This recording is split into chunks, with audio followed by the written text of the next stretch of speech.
В предизборния ден всяка секционна избирателна комисия, в която гласуването ще бъде проведено чрез машинно устройство, ще получи подобна машина, а заедно с машината ще получи 2 броя флаш памети, 5 карти, смарт карти, 2 от които ще бъдат за секционната комисия, с тях ще се управлява машината, а 3 карти ще бъдат за избирателите и те трябва да се редуват, тъй като с една и съща карта последователно не може да бъде произведено гласуване.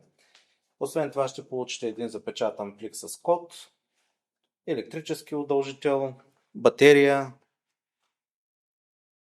В куфара, в който се намира машината за гласуване, има етикет с номера и адреса на вашата секция и ако номерът на доставената машина не съответства на номерът, който ще бъде изписан в приемно-предавателен протокол със съответния техник, то тогава не бива да го разписвате и да се обадите в районната избирателна комисия. Важно е да се знае, че съответният техник за вашата секция ще инсталира и тества машината в предизборния ден. След това ще се разпечата разписка за текущото състояние на машината. Разписката, 5 карти и пин кодът ще се поставят в плик, който се запечатва и се подписва от членовете на секционната избирателна комисия.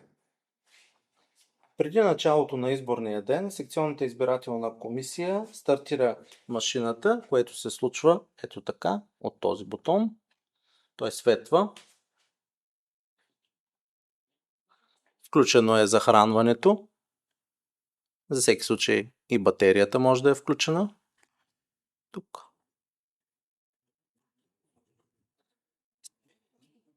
Тук има още едно отделение, в което се намират двете флашки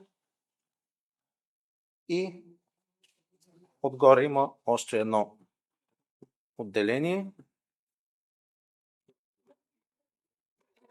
където се намира хартията.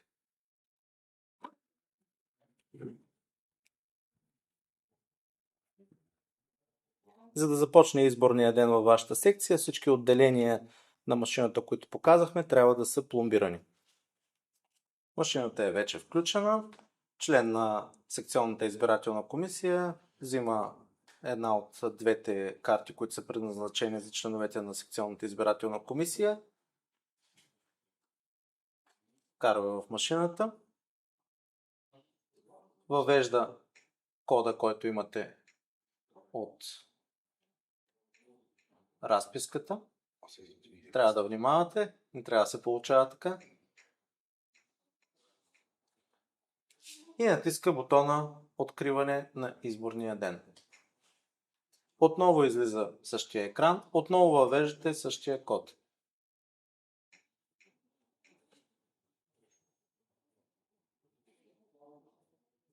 Изчаква се отпечатване на системна разписка и начален протокол, който удостоверява, че с машината не е гласувано. Което с други думи ще рече, че в самия протокол трябва да присъства този запис. Участвали в машинното гласуване 0 броя. Навсякъде по политически партии и по отделни кандидати да бъде само нули. Сверявате.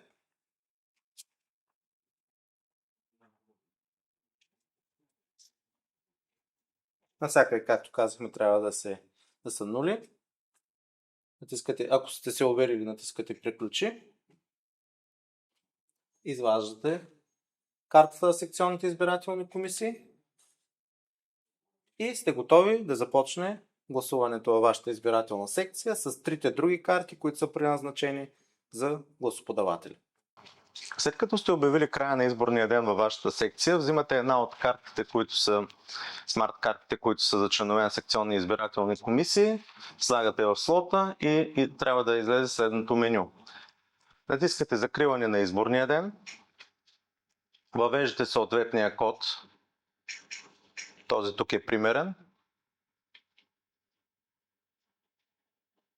и се отпечатва отчет.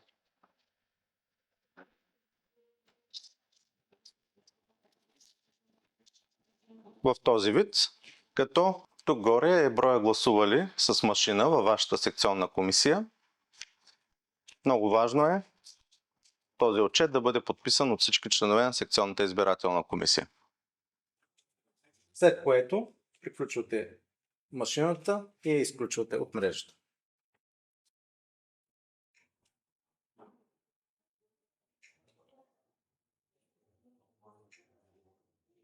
Обръщам внимание, че заедно с трите протокола и трите финални, т.е. трипластовия протокол и трите финални отчета, или казвам по друг начин, протокола, който е А3 формат и този, който прилича на касов бон, трябва да в пликове да приберете всички карти, общо 5 на брой от вашата секция, както и след като срежете пломбата, да изкарате едва тогава, след края на изборния ден, да изкарате флашките от вашето устройство и всичко това да бъде донесено в районната избирателна комисия за отчитане на изборните резултати. Успешна работа! Настоящите обучителни клипове имат информационна цел и не отменят нуждата от обстойно запознаване с методическите указания на ЦИК.